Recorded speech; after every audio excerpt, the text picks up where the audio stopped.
Ini nasihat, pandangan, arahan keagamaan, dan Allahu Akbar, sentuhannya amat sangat dahsyat, berikan kuat buat seseorang yang Allah Ta'ala kehendaki pada dirinya kebaikan hidup melalui agamanya.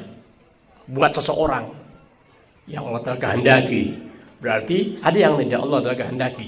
Kalau dikatakan ada yang tidak Allah kehendaki, Anda yang pernah dengar kalimat itu, pantang tidak Allah Ta'ala kehendaki aku ini. Ya Rabb, beri aku petunjuk sehingga kau berkehendak aku menjadi baik. Tuh jagoan tuh omongannya. Bukan Allah enggak berkehendak, ya udah tanggung. Kalau di dunia Anda bisa berkata tanggung, udah mati nggak ada kata tanggung ente. Akhir hidup perjalanan umat manusia, apa, siapa, dan bagaimana, tetap surga atau neraka. Nggak ada embel-embel predikat, ya Maha Putra dan semua. Siksa tetap berjalan. Nggak ada bintang Maha Putra jasa berentet kayak 26 itu. Oh, nggak ada. Allah Ta'ala nggak pernah melihat. Lihat maharaja demi maharaja. Kemana mereka? Kemana mereka? Pada mampus. Jangan pernah nyari bintang ya.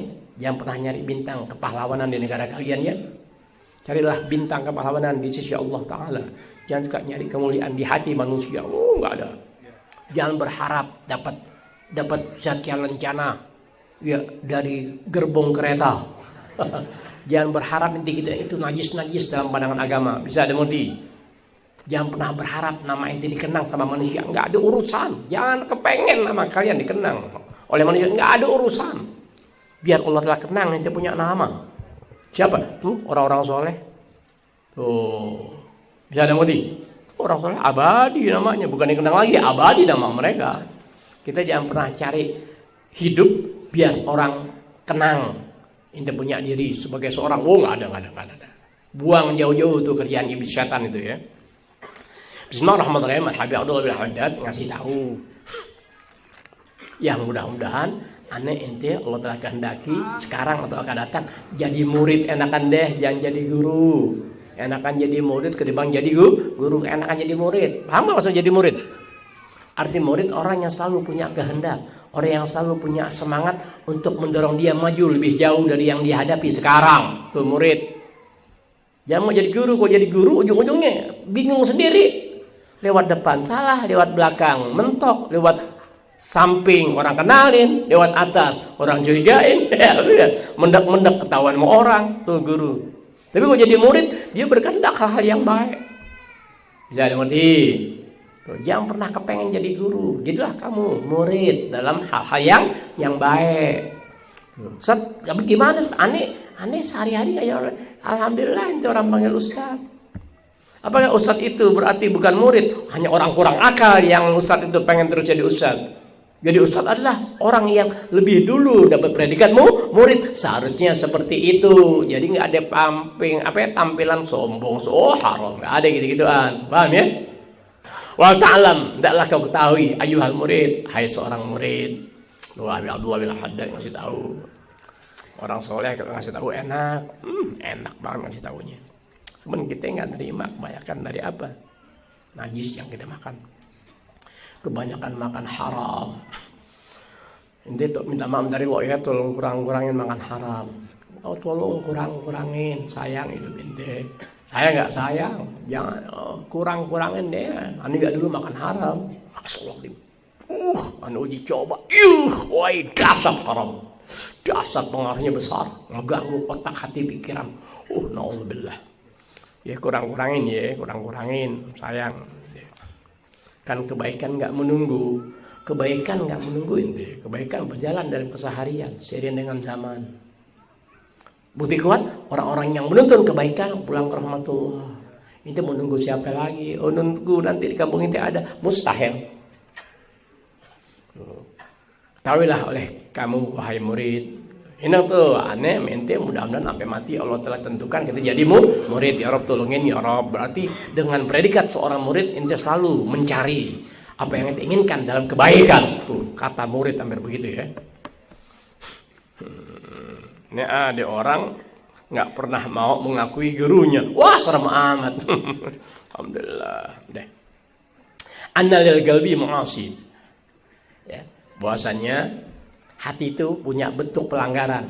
Ketahuilah oleh kamu, wahai murid, sesungguhnya hati itu punya beberapa perilaku yang tak terpuji.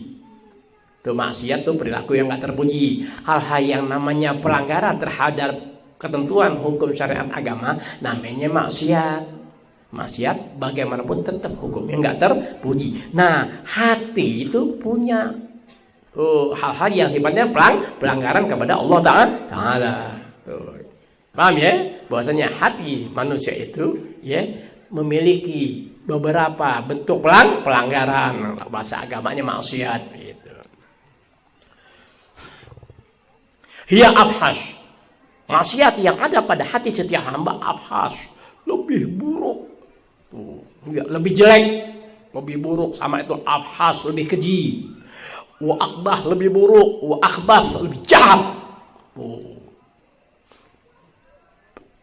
Tahuilah oleh kamu hai setiap murid, sesungguhnya hati manusia itu memiliki aneka pelanggaran atau bentuk perilaku yang tak terpuji, yang itu adalah dosa di sisi Allah Ta'ala. Kan begitu hati itu. Dan yang paling buruk, paling jahat, paling keji, dan paling buruk serta paling jahatnya adalah min ma'asil jawarih, lebih jahat ketimbang perbuatan dosa yang biasa kita tersentuh di dalamnya. Hati lebih, penyakit hati lebih jahat, pelanggaran hati lebih keji, lebih biadab ketimbang pelanggaran yang terjadi pada badan manusia. Paham nggak pelanggaran manusia? Paham ya? Oleh perempuan, nyium perempuan, godain dari belakang. Neng, tinggalin mana neng? Neng, tinggalin mana neng? Abang, neng pelan-pelan, ntar Ustaz denger neng. Abang, saya teriakin, udah jangan nih. Bukan, saya takut diberhentiin neng. Diberhentiin ngaji nggak apa-apa neng, asal ketemu neng. Bujubone. Bisa ada itu.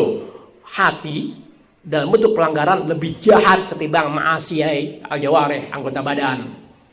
Bisa ada penyakit hati, kejahatan hati, maksiat hati jauh lebih buruk, jauh lebih keji, jauh lebih jahat ketimbang pelanggaran yang ada pada anggota badan kita masing-masing. Dan selesai, nggak usah terangin. Ngapain sih terangin kayak gituan? Paham nggak maksudnya? Ngerti maksudnya? Nggak usah terangin. Karena si ilmu gini mana? Ya Rob, minta maaf tadi kok ya Rob, sama aku nggak ada guru nerangin. Inti biar sadar aneh ya. Alhamdulillah. Aneh nggak ada guru yang nerangin. Begini bapak aneh kayak nggak ada yang begini ahli maksudnya. Alhamdulillah Allah pelihara aneh nggak begitu. Kenapa begitu? Ayo tanya kenapa? Kok ente diterangin susah? Kok aneh nggak Allah gitu itu enggak aneh enggak. Kenapa? Dari awalnya aneh jadi murid. Dari awalnya aneh udah punya kepinginan begitu, pengen jadi orang baik. Ya Rob, gimana ya Rob?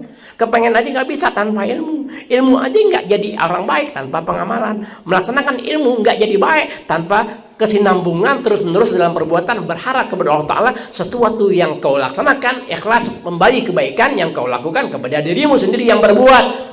Begitu. Baru jagoan ente.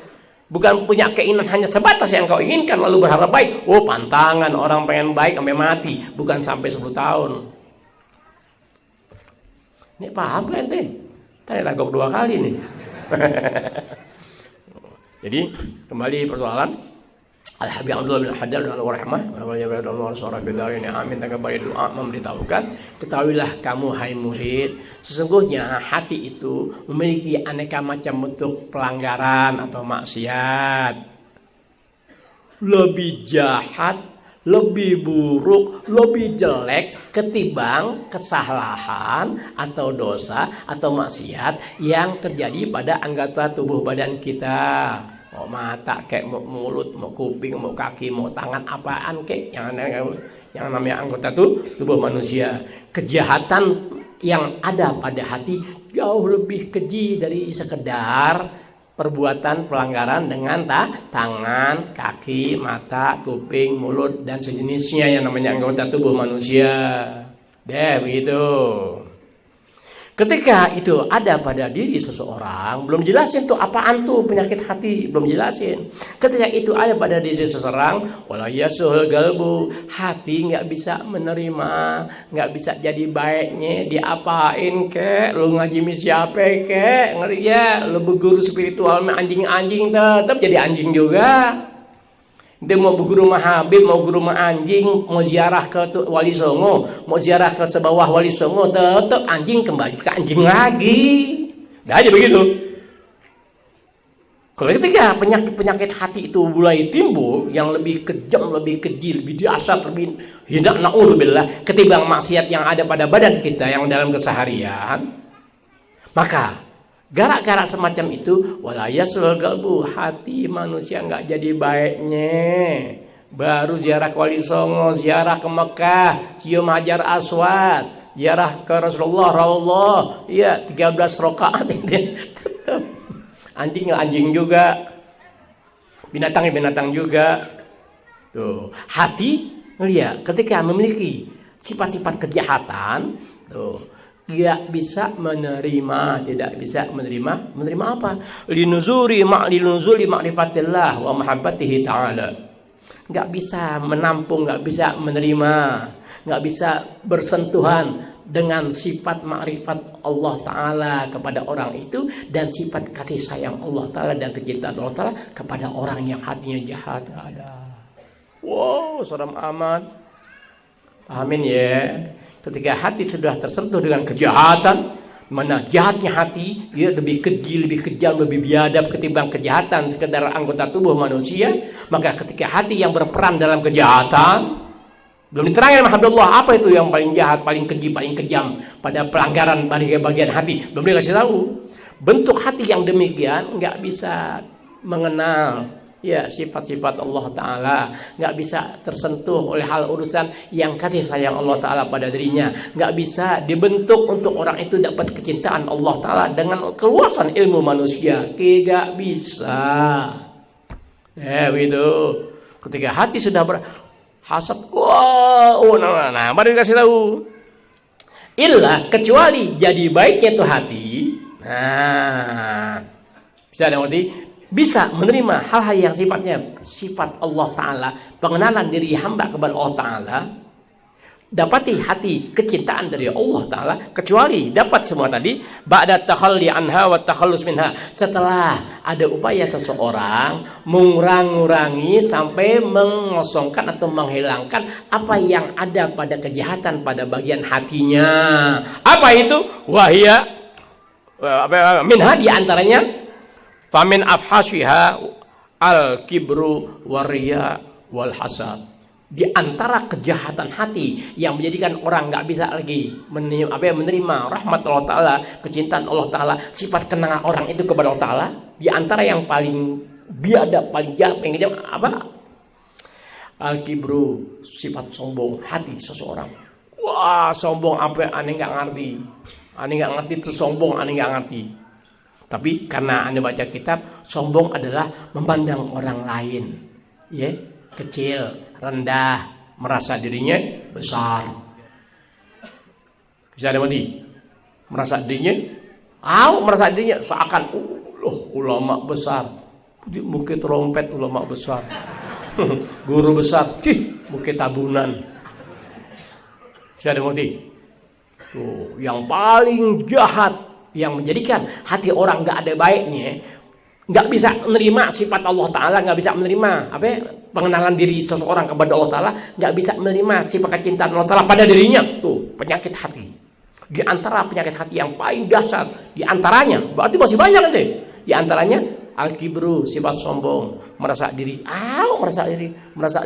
paling pintar, paling kaya, paling kuat, paling jago, paling na'udzubillah sallallahu alaihi. Na'udzubillah, aneh nggak ngerti gitu aneh. Aneh tahunya cuma dari kitab doang. Oh begitu. Alhamdulillah ya Rabbi, masih banyak karena itu doang nih maksudnya, nggak lebih. Jadi aneh bisa begitu karena tahu dari kitab. Sombong tuh memandang orang diri seakan dirinya apaan gitu, nggak ngerti deh. Sombong tapi sombong boleh nggak sewaktu-waktu? Boleh. Dengan tujuan mendidik. Iya, ini orang sombongnya kebangetan, ya Allah. Baru beli mobil bekas aja sampai nggak boleh lihat tetangga orang dagang, diserempetin warung, tret. Ya nggak boleh lihat sekang sekutang dipepetin dagangan, minggir lo, gue mau lewat. Orang sombong tuh baru beli mobil bekas saja juga tuh sombong tuh namanya. Biasanya orang sombong bisa panjang umur tapi matinya mendadak, mati dalam nikmat apa? Nikmat kebanggaan. Biasanya orang sombong tuh matinya biasanya panjang umur tapi mendadak dia matinya. Tuh. Ya, ketika dia menikmati nikmat Allah Ta'ala yang terbatas atas dirinya, kan itu, bus, mampus mendadak. Tuh, biasanya orang sombong itu atau kena penyakit yang menghabiskan hartanya. Dia, jadi Allah telah siksa tuh orang sombong dengan aneka jenis penyakit sehingga penyakit tadi dilihat sama dia hartanya berkurang karena penyakitnya, matilah dia. Itu tuh sombong tuh, naudzubillah. Biasa orang-orang kampung, biasanya orang kampung pegang duit gitu, biasa orang kampung itu. Orang kota nggak sombong, nggak sombong. Semen jalanan punya dia. Jalanan dibeli babi banget.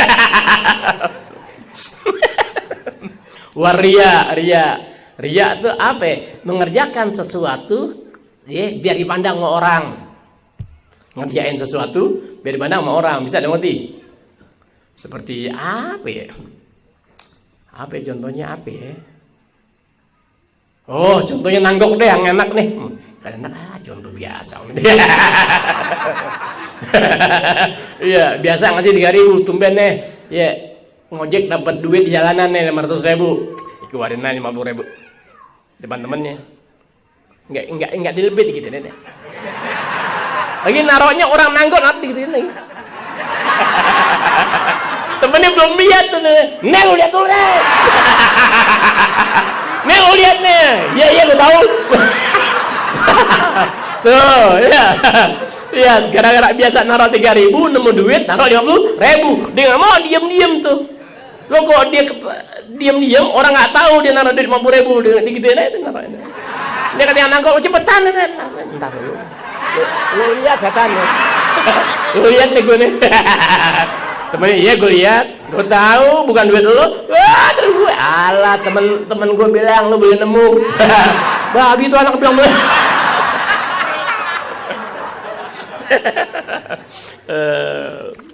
Tuh riak tuh ngeriak. Kita belum bisa utuh, kita belum pernah bisa berbuat utuh lepas dari ria. Sedikit kadang-kadang setan juga ngegodain. Jangan ngerti, aneh kadang-kadang sembahyang tuh lihat digodain sama setan. Naikin suara dikit, kencengin. Sampai tahu itu ada yang kesian. Setan lo. Kalau aneh sembahyang teriak setan lo, batal gak? Batal gak? Batal, ini kenapa jadi orang soleh lagi? Batal, setan lo. Iya pas nengok anak murid lagi, emang nabi. Lo batal lah. Ya bergurunya sama setan. Udah begitu yang belakang marah lagi. Orang yang batal ngomong ya yang belakang ini ikut.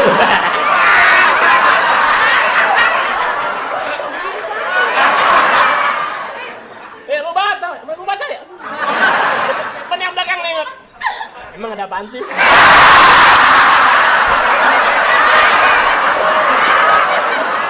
Kayak nanya emang ada apaan sih? Walhasil jadi begitu pelajarannya. Walhasil emang tanggokan tuh pala ini gede banget tuh. Aneh kalau udah nanggok tuh aneh apa ya, ilmu keluar semua deh. Bisa begitu kadang-kadang enek dateng tuh. Dan yang terakhir wal hasad, penyakit hasad. Hasad itu apa? Berharap nikmat yang ada pada orang lain hilang dari dirinya. Maaf, aneh ada kesalahan waktu itu tuh. Al-hikdu bukan hasad, itu bukan dengki iri, dendam. Aneh nggak bisa tuh dendam gimana? Bahasa aneh bisa. Aneh dendam itu orang, tapi nggak pernah aneh kerjain. Saya ada ngerti, semen mulut aneh dendam. Bakar aja rumahnya mendingan. Tuh begitu, bunuh aja yuk, kita bunuh rame-rame yuk. Akalin yuk, dendam aneh begitu semen sebatas mulut. Jadi waktu aneh terangin yang seminggu lalu tuh ada kata-kata al-hikdu tuh bukan dendam. Apa? Kayak gitu. Bukan iri dengki, dendam. Dia hanya itu aja udah. Atur aja deh kata dendam gimana keterangannya nggak tahu. Itu. Wal hasad, dan penyakit hati yang paling laknat adalah satu, sombong. Di antara di antara penyakit hati yang laknat tuh satu, sombong, dua, riya, tiga, hasad. Hasad itu apa? Berharap nikmat yang ada pada orang lain hilang. Inti kerja 3 tahun, inti kerja 10 tahun nggak bisa beli motor. Tuh orang baru ya 6 bulan beli motor. Ntar lu bocor motor lu. Wah. Nah, itu penyakit naudzubillah itu. Jangan ini biar bisa hidup. Jangan sombong, jangan merasa diri besar. Iya. Jangan gimana ya? Jangan sombong, jangan hasad, jangan iri, jangan dengki, jangan nipu. Jangan mandang orang rendah. Bisa dimengerti? Kesel, marah wajar, tapi jangan mandang orang rendah, jangan mandang orang hina, jangan mandang orang cacat. Oh jangan deh. Belajar tuh astagfirullah. Kok ada bisikan setan ngajar kita nggak bener nih, mau sombong, mau hasad, selalu Allah maafin ya Allah. Itu semua nikmat yang inti punya dia nggak punya kalau inti sadar. Nikmat yang ada di badan inti secara utuh Allah orang itu nggak miliki. Lantas kenapa inti hasad sama dia? Dia banyak kekayaannya, ente nggak tahu hatinya, nggak tahu pikirannya, nggak tahu permasalahannya.